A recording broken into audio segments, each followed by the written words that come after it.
Peraí, não pode me lembrar seu nome. Felipe. E só me diz que é Tiago, é? É Tiago, né? Vamos lá. Tem hora que dá um branco, né? Vamos orar. Vamos. Senhor, graças te dando por estar aqui na tua casa de oração. Agradecer por essa oportunidade de estudar e meditar na tua palavra.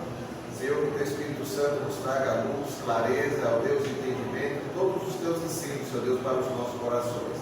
Prepara os nossos corações para receber esses ensinos, Senhor Deus, e, ó Deus, podemos entender melhor, Senhor Deus, pela fé, a maneira do Senhor agir, a maneira do Senhor nos cuidar, a maneira do Senhor nos pastorear e a maneira que o Senhor manifesta a sua glória nas nossas vidas e através das nossas vidas. É o que nós te pedimos, no nome de Jesus. Amém. Amém. Nós vamos iniciar essa primeira parte aqui. Vamos explicar aqui. Hoje nós vamos ver o estudo 7 e 8. No domingo passado foi o 7. Nós vamos fazer aqui uma mistura do domingo passado com desse domingo, porque muitos irmãos não estavam aqui. Eu, inclusive, Felipe e muitos outros não estavam aqui. Mas só foi eu e Ana que veio para Isso. Não, eu também. Então houve assim uma certa. E Gilson. Houve uma certa dispersão, a classe parece que se dividiu, uma parte foi para Valdir, outra ficou aqui, mas depois, graças a Deus, todos participaram. Não, 9h20 eu fiquei aqui esperando. Aí no menino, quando eu vou lá no vizinho 9h30, olha o Gilson lá. Eu falei, estava lá, eu esperando ele correr na porta. Aí a Ana veio e ele chamou. Então nós vamos ver hoje o 7 e 8. O 7 é o que? Jesus, o bom pastor, que é o do capítulo 11, 10. Né? Capítulo 10. E o 8 é o capítulo 11 e o 12. Só que o capítulo 12 nós vamos ver no domingo que vem, junto com o 13, que é a outra pessoa que vai dar. Pronto. A pergunta que fica nesses estudos que nós estamos tendo nesse trimestre: quem é Jesus? Quem é Jesus para mim? O que eu conheço de Jesus? Eu preciso conhecer Jesus.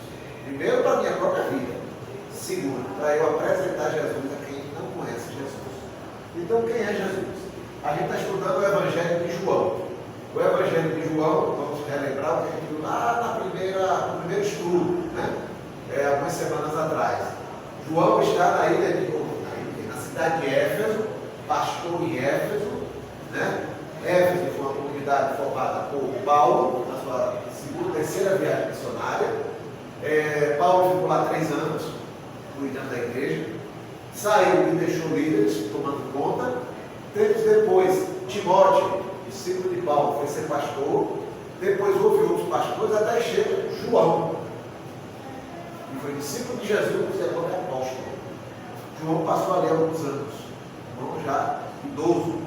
Então a pergunta que muito foi feita a João, uma coisa natural. Paulo pregou Jesus, Timóteo pregou Jesus, muitos foram lá pregar Jesus. Mas João tinha algo a mais em relação a esse povo. Ele andou com Jesus. Ele viu Jesus, como ele fala na sua carta, lá, na primeira carta: eu toquei nele, eu toquei no mestre.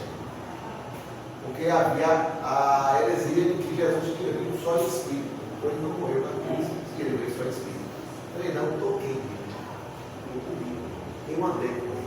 Então João era a prova viva, ali no meio dos gregos, porque Éfeso é uma cidade grega, cultura grega, cercada de cidades gregas. Então ele está explicando quem é Jesus para esse pessoal. E aí ele escreveu o Evangelho, que chama-se Evangelho de João. E do capítulo 1 ao capítulo 9, nós pegamos várias coisas, eu separei 21, mas tem muito mais. Ele dizendo quem é Jesus para aquelas pessoas e para os leitores que teriam acesso a essa carta, esse Evangelho, que chegou até aqui, ó. Está aqui conosco, a carta, o Evangelho de João, explicando quem é Jesus. Chegou até nós. Então ele está dizendo lá no capítulo 1 ao capítulo 9, Jesus é o verbo eterno. Jesus era o verbo. No princípio era Jesus, no princípio era o verbo. Ele estava com Deus e ele era Deus. O verbo eterno. Jesus era o verbo eterno. Então ele sempre existiu, ele é eterno. Ele nasceu em Belém, mas ele já existia.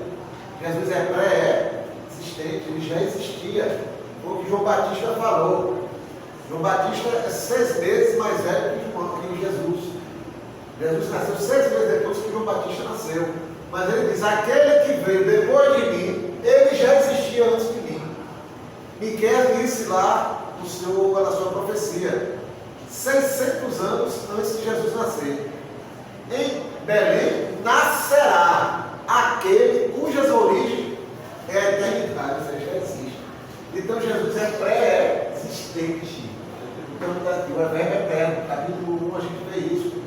A gente vê também dizendo que Jesus é a vida. Qual é a origem da vida? Jesus. De onde veio a vida? Jesus. Ele é a luz, luz é luz. E no meio do abismo havia trevas, está lá em Gênesis.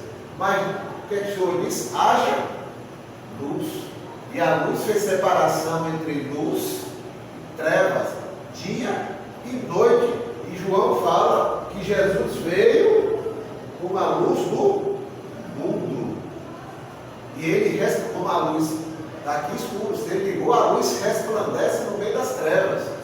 E ele veio andar no meio, nosso meio. A luz, Jesus, resplandeceu no meio das trevas. Nós estávamos entregues às trevas. E a luz de Jesus veio e resplandeceu no meio das trevas. Ele é a luz.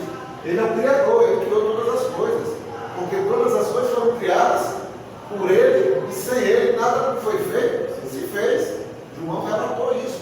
Jesus é o Criador. Então, quando ele esteve ali junto daquele homem, cego de Jericó, ele criou aquele homem. Ele te criou, ele criou você. Então ele apresenta Jesus como o Criador, ele participou da criação. Ele estava com o Pai, criando todas as coisas. Jesus, o Filho unigênito.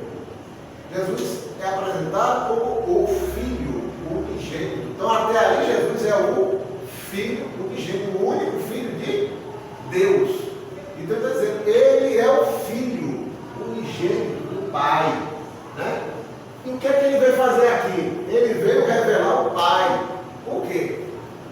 Nós estamos falando, o judeu conhecia o quê? Deus como o El Shaddai, Yahvé, Todo-Poderoso, Criador de todas as coisas, Senhor dos exércitos. Mas Jesus agora vem dizer, eu vim apresentar esse Deus como Pai. Outra versão de Deus, outra maneira de se expressar de Deus. Eu vim agora apresentar o Pai. E só quem pode apresentar bem o Pai é o Filho, não é isso? Então ele veio apresentar o Pai. Jesus veio revelar o Pai para todos, inclusive para nós mesmos. João fala que Jesus era o Cordeiro de Deus. Por que o Cordeiro de Deus? Porque seria o último sacrifício. Quantos sacrifícios, quantos cordeiros, quantas ovelhas, pombos, bois, seja que animal for, foi sacrificado ao longo de séculos para expiar o pecado. Jesus agora, João diz, João Batista, ele é o Cordeiro de Deus que tira o pecado do mundo. Então Jesus é o último Cordeiro que vai fazer o último sacrifício pelo pecado de todos. Ele é o Messias profetizado. João disse que ele era o Messias, aquele que foi profetizado, que haveria de vir. Ele veio. Jesus é o Messias. Jesus é o Messias profetizado. E ele ainda diz que Jesus veio para salvar, não para condenar. Ele veio para salvar. Estava aqui, aqui podemos que Jesus veio para, eu vim para salvar, porque o mundo já está condenado. O mundo se colocou debaixo da condenação. Eu vim para salvar, e a todo aquele que crê receberá a vida eterna, será salvo. Né? Então é aquele que veio para salvar, não para condenar. João também diz que, no diálogo de Jesus com Nicodemo, que Jesus era igual àquela serpente que Moisés levantou no deserto, quando o povo revoltado, amargurado, murmurando, rejeitou Moisés, rejeitou a Deus, começou a blasfemar, e começou a se queixar, e se rebelou, e Deus mandou as serpentes para picar o povo, encheu de serpente. Imagina como foi o pânico dele. E todos que estavam sendo picados estavam adoecendo e estavam morrendo. Aí Deus vai, já que houve um clamor de misericórdia por parte do povo, que procurou Moisés, Deus diz, faça uma serpente de bronze, coloque no meio do arraial, e todo aquele que vê, olhar para a serpente, será curado. Então a pessoa tinha que querer ver. Para quê? Para a serpente. Mas para uma serpente de bronze é o verbo de Deus. E Então Jesus disse: eu também serei levantado. Eu também serei levantado. Para quê? Para salvar. Aquele que olhar para mim, para o Filho do Homem, será salvo. Por que Deus escolheu esse método? Pertence ao Senhor. Pertence ao Senhor os métodos. Então está dizendo, ele é igual para a serpente. A serpente nos picou toda a humanidade lá no Éden. E nós somos contaminados pelo pecado. Jesus é a serpente que Deus levantou para que todo aquele que olhar para ele seja curado. Né? Crendo, seja curado. João também disse que Jesus é a água viva. E aquele que crê nele, rios de águas vivas fluirão de dentro de si. Falando o que? Do Espírito Santo, porque Jesus é aquele que nos batiza, que nos enche, que nos dá o Espírito Santo. Ele disse que Jesus falou o quê? Qual era a vontade de Jesus? Qual era a sua comida? Fazer a vontade do Pai. Então Jesus foi aquele que veio ao mundo com uma coisa específica, fazer a vontade do Pai. Então ele apresentou uma coisa muito clara acerca de Jesus. Né? Vamos lá, vamos ouvir. Toma aqui, não. Ele diz também que Jesus foi o Pai que enviou. Olha a situação. Ele está dizendo, quem foi? Mas Jesus veio porque ele veio. O Pai enviou. Então Jesus não veio à toa. Eu vou lá no mundo passear um pouco, vou ver o que é que eu vou fazer. Eu caí de paraquedas aqui, ou surgiu por acaso. Não. O Pai enviou. Ele veio com uma missão dada pelo Pai. Pelo Pai eterno. Ele diz também que Jesus fez sinais. Você pega Mateus, Marcos e Lucas. Eles falam que Jesus fez milagres. Mas João, anos depois que está escrevendo, na sua maturidade diz, ele fez sinais. Sinais? Por que sinais? Porque Jesus veio como Messias, veio como Deus, como Filho de Deus. Ele fez sinais para provar que ele era o Messias profetizado. Os judeus queriam o quê? Milagres, sinais. Né? Os judeus pedem sinais. Acho que é Paulo que fala isso, né? Pedem sinais. Os gregos usam sabedoria. Então, ele veio fazer sinais para provar quem ele era. Só que está tudo profetizado. Por isso que ele diz examinar as escrituras, porque elas testificam. Mesmo tudo profetizado, mesmo estando na palavra, mesmo eles sendo doutores da lei, eles não queriam conferir que Jesus estava cumprindo todas as coisas. Né? Ele diz que Moisés escreveu sobre Jesus. Moisés era a grande autoridade no meio dos fariseus e dos saduceus, a religião judaica. Então ele definiu, realmente era o maior líder para eles, era Moisés. Ainda mais tratando de lei. Né? O Pentateuco são 5 primeiros livros. Então ele dizendo, Moisés, a quem você define, ele escreveu sobre mim. Você vai pegar realmente os 5 primeiros livros, tem mais 7 referências sobre o Messias. Então ele escreveu sobre ele. Vamos estudar, vamos examinar as escrituras. Jesus andou sobre as águas e acalmou a tempestade. Então João está dizendo, no capítulo 9, Jesus andou sobre as águas, ele é Deus. Ele entrou e acalmou a tempestade, ele é Deus. Ele controle sobre as coisas da natureza. Jesus é o pão vivo que desceu do céu. Vocês receberam, nossos pais receberam o maná que caía todo dia, mas perecia. Ele não, ele é o pão vivo da vida eterna. Jesus é o pão vivo, vocês têm que se alimentar desse pão vivo. Jesus é vida eterna. Eu vim para que vocês tenham vida e abundância, vida eterna. Jesus é aquele que veio para salvar os pecadores. Jesus veio para salvar os pecadores, não para condenar os pecadores. A missão de Jesus, enquanto Messias aqui, era salvar, não condenar. Quem não cria, permanecia na condenação. A pessoa já está condenada. Mas ele veio para salvar os pecadores. Jesus é a verdade que liberta. Conhecereis a verdade vos libertará. Jesus disse para os fariseus, quando eles questionaram, nós somos filhos de Abraão, se vocês conhecessem Abraão, vocês me conheceriam. Porque Abraão desejou ver meus dias e se alegrou porque Deus ajudou. você é dessa idade, 30 e poucos anos, 32 anos, 33 anos, e disse que conheceu Abraão. Abraão desejou ver meus filhos, e Deus revelou. E ele se alegrou por ter visto. Então, está dizendo que Abraão viu Deus se cumprir. E isso, você está mostrando uma visão futura para Abraão. Então, se vocês fossem filhos de Abraão, vocês também me conheceriam. E aí, depois desse final desse diálogo, ele diz: antes que Abraão existisse, Deus, Deus se identificou dessa forma. Né? Eu sou tudo isso. Ah, mas vamos dizer que você é quem? Moisés perguntou isso. Você vai dizer que eu sou o único Deus. Então, no capítulo 1 ao capítulo 9 de João descreve essas referências de Jesus. Né? Tem outras, mas eu separei só essa daqui. São 21, se a gente procurar, e já tem umas 40. Ok?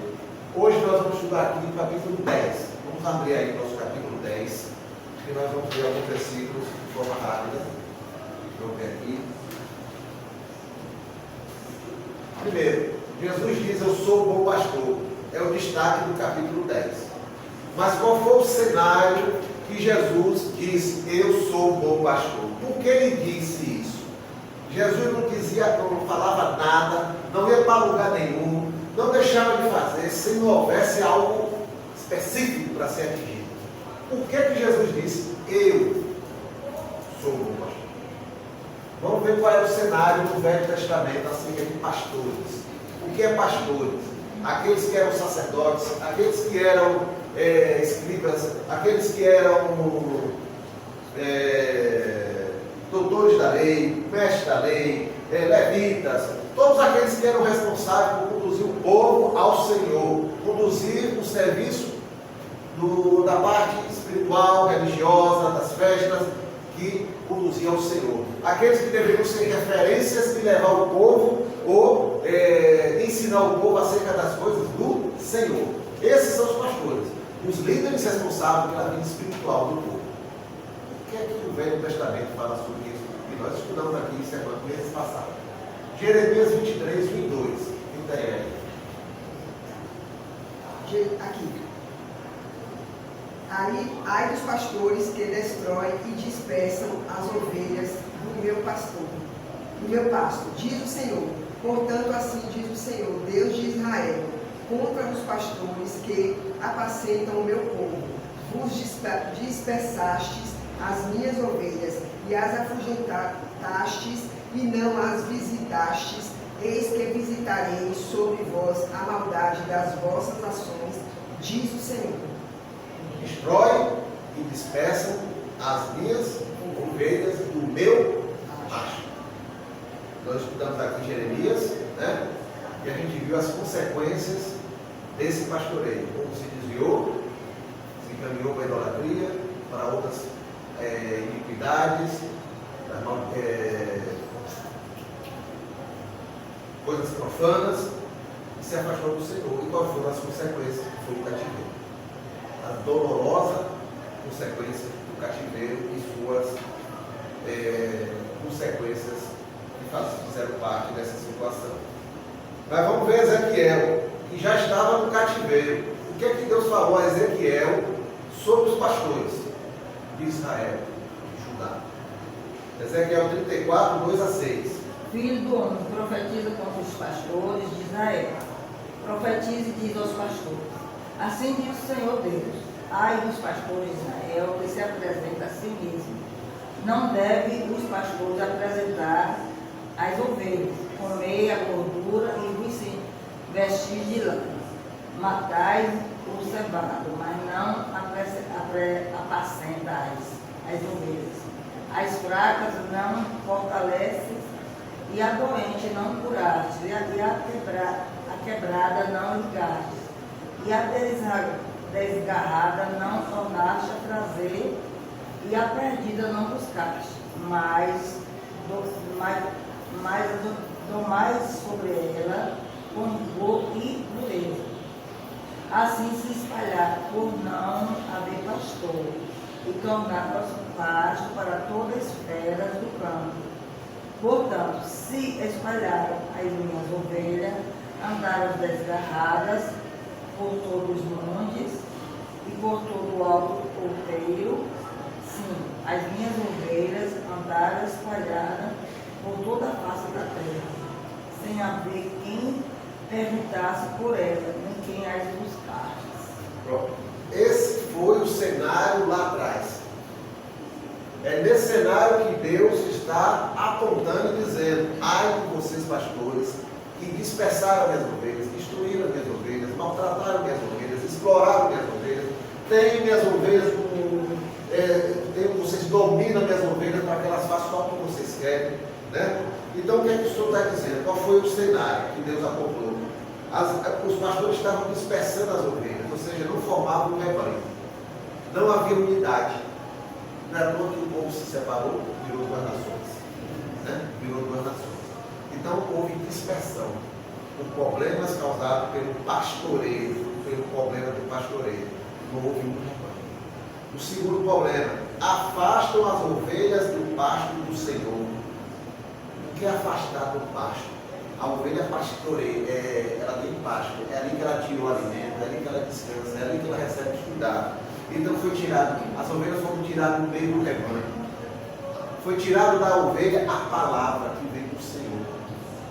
E foram dadas a falsos profetas, falsos sacerdotes que andavam segundo o seu coração, não segundo o coração de Deus. Foi tirada a comunhão com Deus.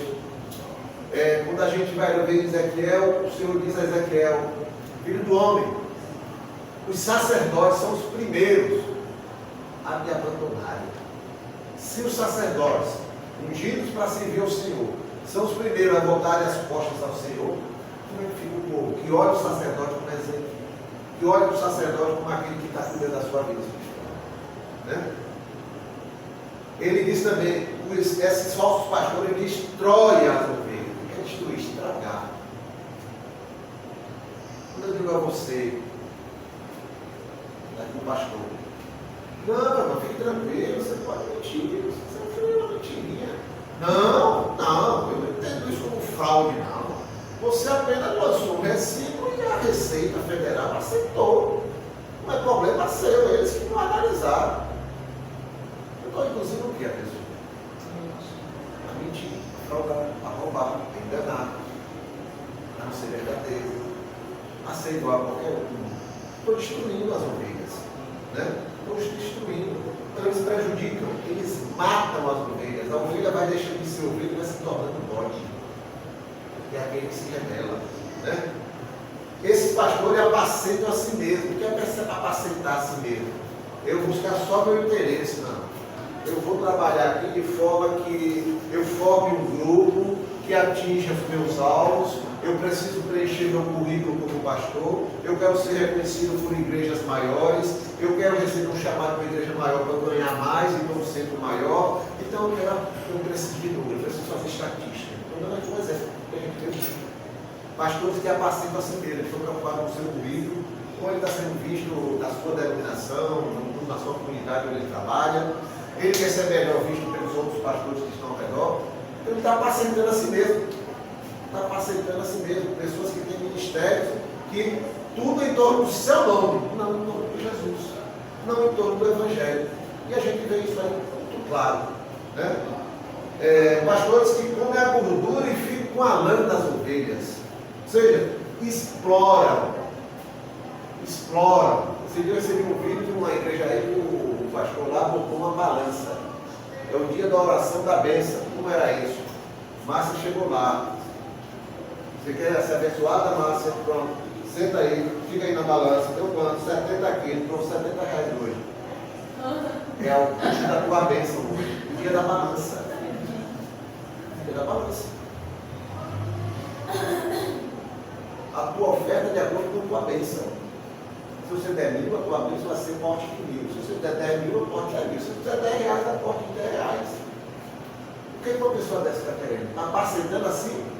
Coisa, está tirando pouco e arrancando das ovelhas.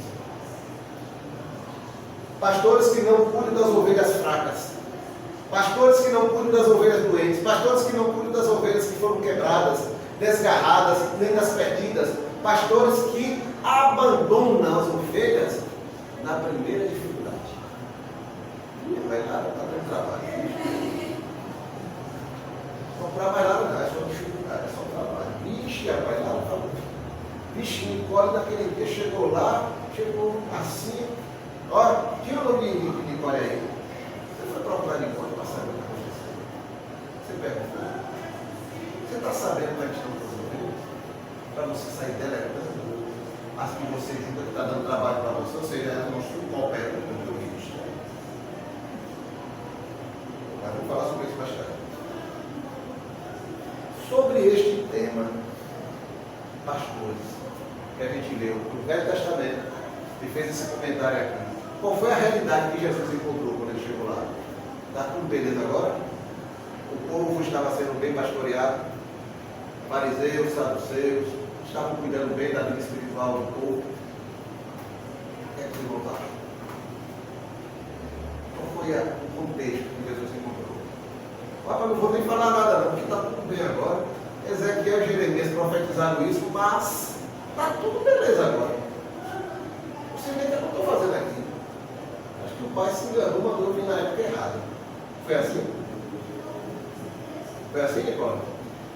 Você está rindo, a tua risada é suspeita. Então Jesus agora vai se apresentar o quê? Mas antes de ver, vamos ver aí. Ezequiel 34, 23, 24. Quem pegou?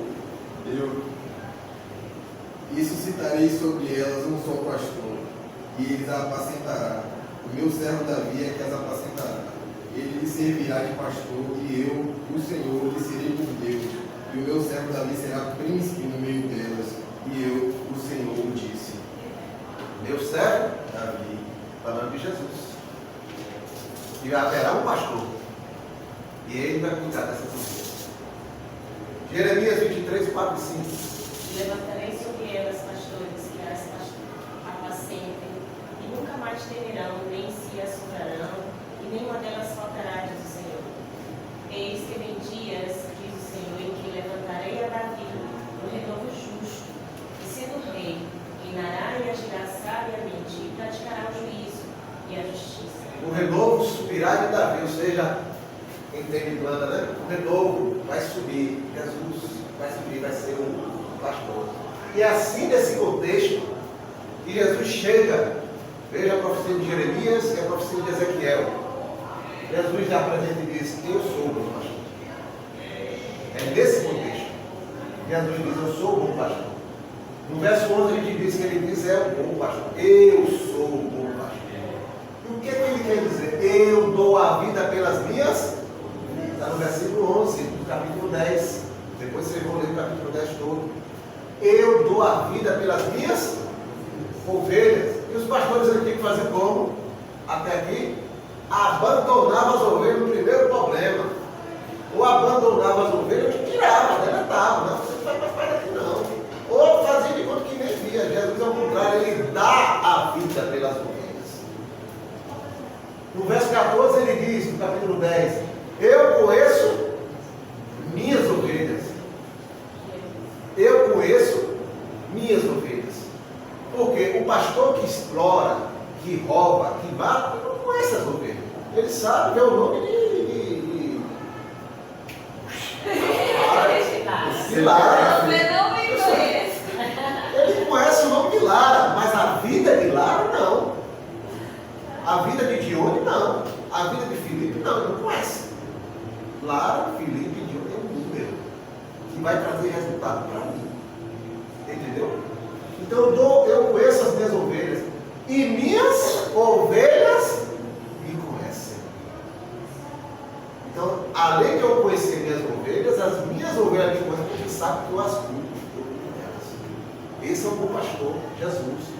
Elas ouvem a minha voz. Como é que você começa a conhecer a voz de alguém? Quando você já tem um certo nível de intimidade com a pessoa, de aproximação, de relacionamento.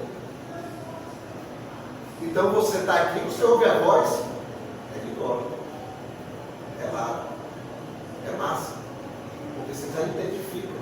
Há um certo nível de relacionamento, e quanto maior for esse nível de relacionamento, você vai conhecendo os detalhes da pessoa, que até a pisada você já sabe quem é. Não é isso? Então, elas ouvem a minha voz e eu chamo pelo nome. Eu chamo pelo nome. Eu chamo Márcia. Você é meu rei. Esse é o bom pastor. Você não é um número. Você é uma pessoa. Aqui no livro da cruz. Aleluia. Esse é o bom pastor. Não está preocupado em explorar Márcia, mas que Márcia cresça, se salve, saia da condenação e tenha vida e vida em abundância. Esse é o bom pastor. No verso 4 ele diz: eu dou direção. O que é que ele dá direção? Ele diz: o bom pastor, ele abre a porta, segue em frente às ovelhas, o seguem. Esse é assim. Quando você pega um pastor de ovelhas, ele está cá e o rebanho lá atrás. As ovelhas seguem o pastor. Ele não vai lá no fundo. As ovelhas se viram aí, eu estou aqui olhando. Não, ele vai na frente. O que é isso? Estou dando direção. Eu estou dizendo para onde elas devem ir. E elas confiam na minha direção. Essa é a figura do pastor. Eu quero que o meu rebanho acompanhe, eu quero que o meu rebanho aprenda isso, eu quero que o meu rebanho desenvolva isso, eu quero que o meu rebanho cresça nessa área. Então o pastor é o primeiro a botar o pé na frente, é o primeiro a pisar na água, é o primeiro a pisar na batalha. Eu quero que o meu rebanho cresça em evangelismo, eu tenho que ir para o evangelismo, eu tenho que ser referência no evangelismo, se eu não sei, eu tenho que aprender. Eu quero que o meu rebanho cresça na palavra, eu tenho que me aprofundar na palavra, crescer na palavra, para que o meu rebanho deseje a palavra. Eu quero que o meu rebanho acolha, eu tenho que ser o primeiro a acolher. Eu tenho que ir buscar você que chegou novo, sentar do lado dela. Ah, mas você tem outras temas, mas a minha responsabilidade maior é para as ovelhas, é para as pessoas. Eu não estou defendendo o meu currículo, eu não estou defendendo minhas paredes, eu não estou defendendo a denominação, a estrutura, eu estou defendendo as pessoas, cuidando das pessoas. Então o pastor é o primeiro a tomar frente. É o primeiro a tomar frente. Eu quero que minhas ovelhas tenham vida de oração. Como é que nos momentos de oração eu sou o primeiro a faltar? Chego tarde, saio cedo. Então, pastor é a direção. A ovelha vai para onde o pastor for. É assim que funciona. Não existe outra maneira. E elas me seguem. Porque confia no pastor. Então o pastor vai. A parte da ali é um relevo daquele, mas o pastor está aí, eu vou. Se eu vou, ele está confiando que eu vou ter capacidade. Se houver alguma coisa, ele vai cuidar de mim. E eu tenho que aprender a passar também naquele tipo de caminho. Então eu confio no pastor. A ovelha não seguirá outros, entre aspas, pastores. Por quê? Ela está alimentada, fortalecida, tendo direção e conhece seu pastor. Então ela não vai se deixar levar por falsos pastores, por pastores da morte. Eu sou a porta. Eu sou a porta, ele está dizendo. Lá no capítulo 14 ele vai dizer o quê?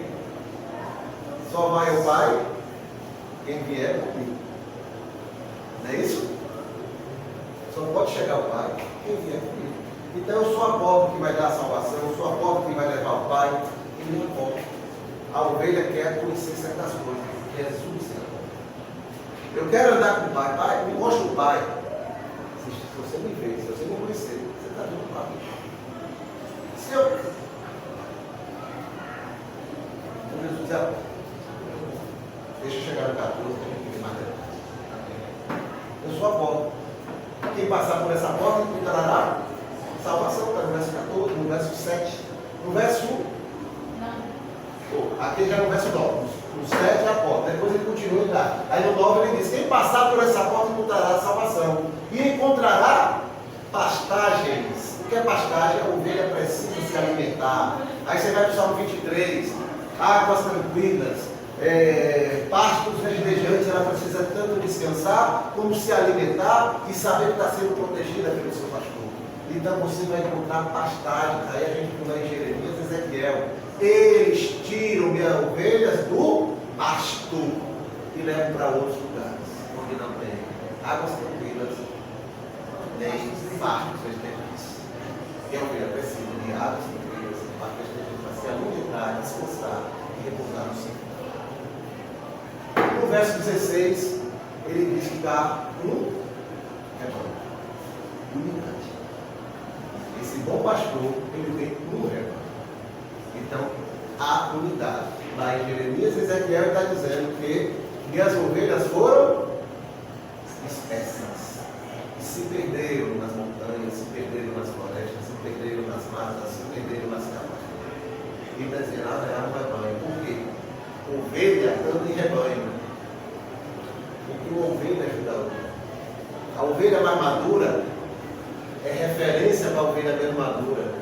E a madura está olhando para o pastor. E uma vai ajudando a outra. Uma vai ajudando a outra. Esse é o rebanho que funciona. O funcionamento do rebanho é de ovelha dessa forma. Então, como Jesus se compara ao bom pastor, está respondendo aquilo que foi lá em Ezequiel, em Jeremias, e explicando a gente, baseado no Salmo 23. Né? O Salmo 23, se você for analisar, foi escrito por uma ovelha. Foi uma ovelha que escreveu. O Senhor é meu pastor. Aí você vai ler do ponto de vista de uma ovelha. O Salmo 23. João 11. Vamos lá para João 11. Deixa aí aberto no outro. Agora eu vou pedir para você responder alguns versículos de vez em quando. Eu sou a ressurreição e a vida. Que é onde João está apresentando Jesus agora como a ressurreição e a vida. E aqui vai uma coisa interessante. Jesus, a gente vai ver no próximo domingo, depois dessa situação, Jesus está em Betânia. Betânia era uma aldeia próxima a Jerusalém. E daí Jesus foi para Jerusalém, onde não voltou mais. Jesus vai entrar na sua última semana. E esse faro antecedeu a chegada de Jesus em Jerusalém, com a entrada triunfal. Na próxima semana a gente vai ver isso a partir daí.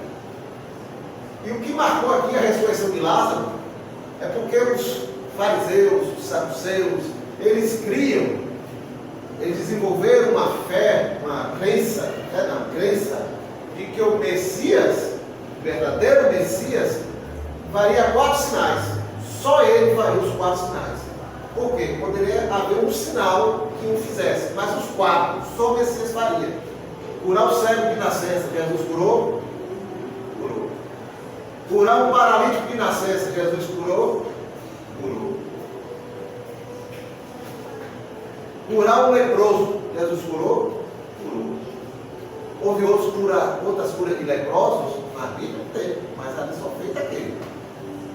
E o 4 foi na véspera dele ir para Jerusalém.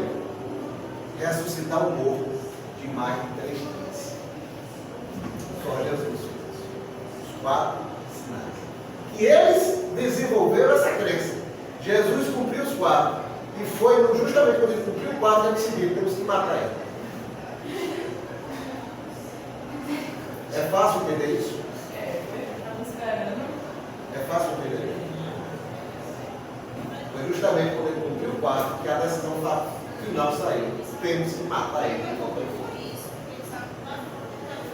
Porque Jesus foi para o Sinédrio, apresentado ao Sinédrio para ser julgado. Ali estavam os sumos sacerdotes, cercados de sacerdotes e mestres da lei. Eles analisaram Jesus. O cordeiro para o sacrifício tem que ser aprovado pelo sacerdote. E o sumo sacerdote estava ali. E ele aprovou o sacrifício de Jesus. Para que a nação toda não pereça, está lá, aí vai dizer, é necessário que um morra por toda a nação.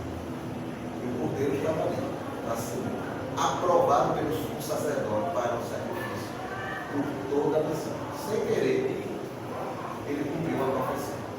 Jesus realmente veio morrer por toda a nação, por toda a humanidade. E ele, como sumo sacerdote, aprovou o cordeiro de Deus que tira o pecado do mundo. No verso 1, 2 e 5, no capítulo 11, ele descreve que Jesus conhecia bem a Marta, lembra dos irmãos? Marta, Maria e Lázaro. Né? Jesus conhecia bem. João está dizendo, ele conhecia bem, ele amava. Então tudo indica que Jesus, quando ia para Jerusalém, de vez em quando passava lá. E tem as outras histórias dos momentos que Jesus esteve nessa casa. Então ele nos conhece. Ele te conhece, sabe? Não atrapalha seu nome, não.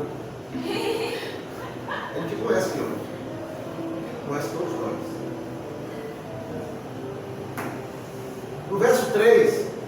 mostrar que eles levaram o problema para Jesus, mandaram o recado. Lázaro, a quem tu amas, está muito doente. Quando se falava muito doente, era doença que poderia levar à morte. Está muito doente. E Jesus recebeu o recado. A quem devemos levar os nossos problemas? Devemos levar a pessoa certa. Ela falou de não sei quantas quadras, Jesus ouviu o recado e disse que não era o momento ainda de ir. Só foi 2 dias depois, ou seja, quando completou o 4º dia. Temos fé para entender o que Deus, a gente pede a Deus algo, Ele não nos dá imediatamente, ou não dá forma. Temos fé para entender isso. Porque eu não entendo para ter fé. É pela fé que eu entendo. É assim que funciona. Está lá em Hebreus. Pela fé, entendemos. É assim que funciona. Então temos fé para entender as atitudes do Senhor, o meio, a forma de agir do Senhor, o tempo de agir do Senhor.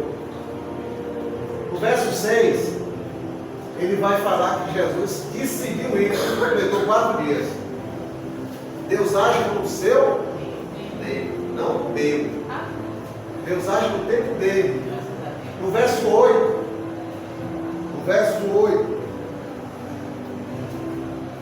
estavam cercados ali de fariseus, religiosos.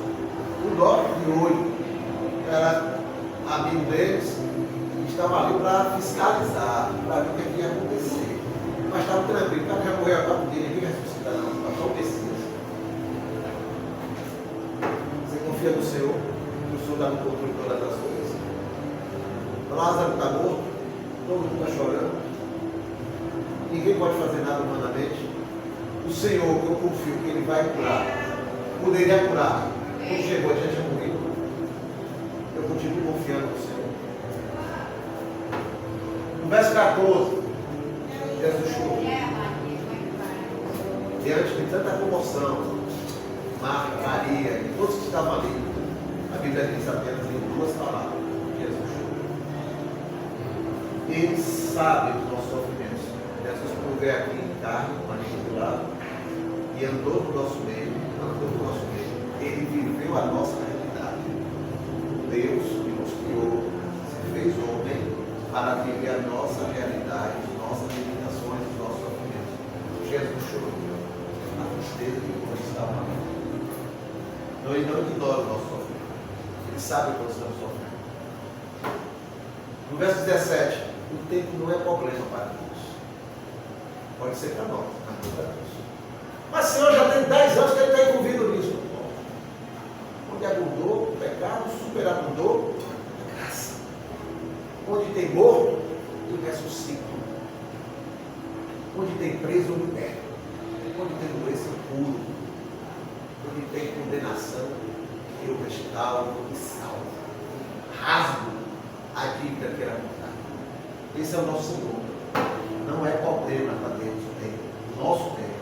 Deus é tardio para resolver os nossos problemas? Não, Ele sabe o momento certo. Ele sabe. Ele não é tardio, Ele é exato. Nós é que somos apressados. Interessante, quando Ele resolve rápido, a gente fica achando estranho. A gente acha estranho. Todo jeito, né? Rápido, demorado. No verso 23, Jesus cumprirá o propósito. Qual é o propósito? Ele falou para as irmãs. Tudo isso que está acontecendo é para a glória de Deus. Mas, Senhor, se o Senhor estivesse aqui, o Senhor teria curado. Elas confiavam em Jesus. Curaria. Mas já sei 4 dias que Ele morreu. Mas havia um propósito em tudo isso. Eu botei um texto hoje no nosso grupo. Às vezes Deus permite um sofrimento. Mas porque Ele vai manifestar a sua glória mais adiante na nossa vida. Amém? Amém. No verso 33 a 35. Já falamos isso aqui. 39 e 40. Para ver a glória de Deus, temos que confiar no Senhor e no seu agir. As irmãs, todo aquele pessoal ali, tem que confiar no que Jesus falou. Se creres, verás a glória de Deus. Então eu preciso crer. Eu preciso crer na ação do Senhor. Amém? Porque Ele tem um propósito.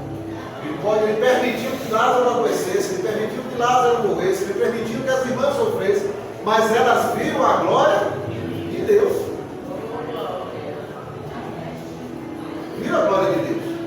Então havia um propósito. E esse propósito Deus queria. E aí foi o que eu contei no grupo hoje. O Senhor quer nos usar como meios para o seu propósito. Deus quer nos usar como meios para Ele manifestar o seu propósito. Eu quero ser esse meio. Independente do que vai acontecer. Aquelas irmãs passaram pelo sofrimento de ver a doença, a morte inteira. Mas depois vira agora. Amém? Pela glória de Deus. E o propósito de Deus se cumpre. Não tem fariseu que rebatesse isso. Não teve religião que rebatesse isso. Não teve incredulidade e tristeza. O propósito de Deus se cumpriu. Lázaro ressuscitou. E a glória de Deus se manifestou. E ali todos que estavam atentos à vida de Jesus viram: ele é o Messias de verdade. João 11, 25 a 27. Disse-lhe Jesus: eu sou a ressurreição e a vida. Quem crê em mim, ainda que esteja morto, viverá. E todo aquele que vive e crê em mim nunca morrerá. Crês tu nisso? Disse-lhe ela: sim, Senhor, creio que tu és o Cristo, o Filho de Deus, que havia de vir no mundo. Bem, várias conclusões que nós tiramos hoje. Jesus é Deus. Não está apresentando características de Jesus, os aspectos de Jesus. Jesus é Deus, Filho de Deus, que veio aqui esse mundo e abriu o nosso meio. Segunda, sendo seu seguidor, né? Se eu sou o seu seguidor, seguidor de Jesus, o que realmente eu conheço de Jesus? Olha quanta coisa a gente viu aqui acerca de Jesus. Olha quanta a gente está acrescentando, vai acrescentar nos próximos meses. O que eu conheço de Jesus para apresentar primeiro a mim, para a minha vida, para eu ter raiz com fé com raiz, fundamentada, arraigada, e poder apresentar a outros. Qual é o Jesus que eu conheço? O que é que eu conheço de Jesus? Vai eu apresentar primeiro para mim, para a terra, depois para os outros, através da terra. Quando eu conheci Jesus, quem me pastoreava, como conduzia a minha vida, e como era conduzido ou pastoreado a minha vida. Estamos conhecendo Jesus. Jesus veio para uma época em que os pastores dispersavam as ovelhas, matavam, eram mercenários, só queria ganhar. Na hora que o primeiro problema parecia, fugia, explorava as ovelhas, tratavam com opressão as ovelhas. Então, quando eu conheci Jesus, como minha vida era pastoreada ou conduzida? Quem eu permitia que conduzisse a minha vida? Ou quem eu tenho permitido que conduza a minha vida, pastoreie a minha vida, se é realmente pelo bom pastor? Jesus tem pastoreado verdadeiramente a minha vida. Eu tenho conhecido Jesus de tal forma que eu permito que Ele pastoreie a minha vida, corrija a minha vida, me ensine, me corrija, me alimente, me leve a parte da igreja, use o seu cajado para me proteger, o amparo para me disciplinar. Eu tenho aceitado o pastoreado de Jesus em minha vida. Como eu tenho pastoreado as vidas que estão sob os meus cuidados? Se Jesus condenou os pastores, a palavra condenou Ezequiel, Jeremias, Deus condenando, e mandou Jesus para ser um bom pastor, esse bom pastor que é Jesus, é a referência para pastorear. Como eu tenho pastoreado as vidas que estão sob meus cuidados? Todos nós temos vidas de Deus. Isso é uma coisa que nós temos que enxergar. Ah, mas eu não dirijo nenhum pequeno grupo, eu não dirijo nenhum ministério, eu não dirijo isso, eu não dirijo aquilo, certo? Mas se você observar, tem pessoas ao longo da sua jornada, onde você estiver, às vezes na sua casa, às vezes na igreja, às vezes lá no seu trabalho, às vezes nos seus estudos, não importa. Tem pessoas que olham como referência. Tem pessoas que chegaram a Jesus, ou estão andando com Jesus por causa da sua influência. Tem pessoas que estão observando você. Você tem pastoreado. Que Deus colocou sobre você. Tenho confiado a Jesus nos problemas. Tenho confiado a Jesus nos problemas. E aceitado a maneira de agir, dele intervir ou não, e quando ele vai intervir. Minha vida deve ser um meio para Deus cumprir o seu propósito. Eu não sou o propósito de Deus, como se coloca. Não, que Deus tem um ministério grave, livramento, não sei o que. Já precisa de um ministério igual de Jeremias. trabalhando só no meio dos derrotados, dos flagelados, dos doentes, dos que perderam a guerra, uma cidade arrasada. O ministério dele. Dizer que é o meio do cativeiro, pessoas cativas, escravas, perderam a terra, perderam sua vida, perderam sua perspectiva de vida, estão escravos, não vão voltar mais nunca para seu território. Como é teu ministério?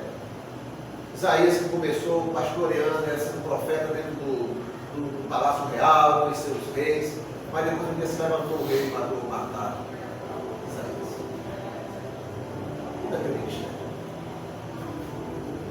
Eu desci no meio para Deus cumprir o seu propósito. Qual a forma de Deus de você na sua família, no seu estudo, como você estuda, você trabalha, no seu relacionamento, está aqui dentro. Meu pequeno grupo, eu sou meio para Deus para abençoar aquele pequeno. O ministério que eu faço parte, o Senhor sempre superará as expectativas. Jesus superou? Maria e Marta esperavam que Jesus curando. Jesus foi ressuscitar lá. Pega o vidro com o poder do mundo. É que emocionado. Mas saia. Sai aquele cheio de atadura em todo mundo. Está até mal. Mas na hora que tira as ataduras ele está perfeito. Só Jesus. Aonde tem morte. Não importa o tempo que aquela morte está ali. Coexistindo. Ele está ali. Bem? O Senhor nos abençoe. Agradeço a paciência dos irmãos. Vamos orar. É só bálsamo. Vamos orar. Vou pedir a Lara. Lara. A gente cansa, Cabeça pensando 10 coisas, eu cheguei no nome de Lara. Lara. Participativa. Hoje eu vou falar umas 500 vezes Lara. Senhor, muito obrigada, Pai, por essa lição. Obrigada pela vida de quanto o Senhor continue abençoando a inteligência dele, a sabedoria, que o Senhor abençoe sua casa, Pai, que ele seja o sacerdote do seu lar. Abençoe nossas vidas aqui, Senhor, que a gente possa ser a luz de Jesus para esse mundo, meu Deus. Que a gente prossiga em conhecer o Senhor, meu Pai, e levar o Senhor para nossas casas, para nossos amigos, para as pessoas que a gente conhece, Pai. Que o Senhor converta nossos familiares, Pai, que nos dê um pouco de sua presença, em nome de Jesus. Amém. Glória. Vamos tirar a foto. Vamos tirar foto.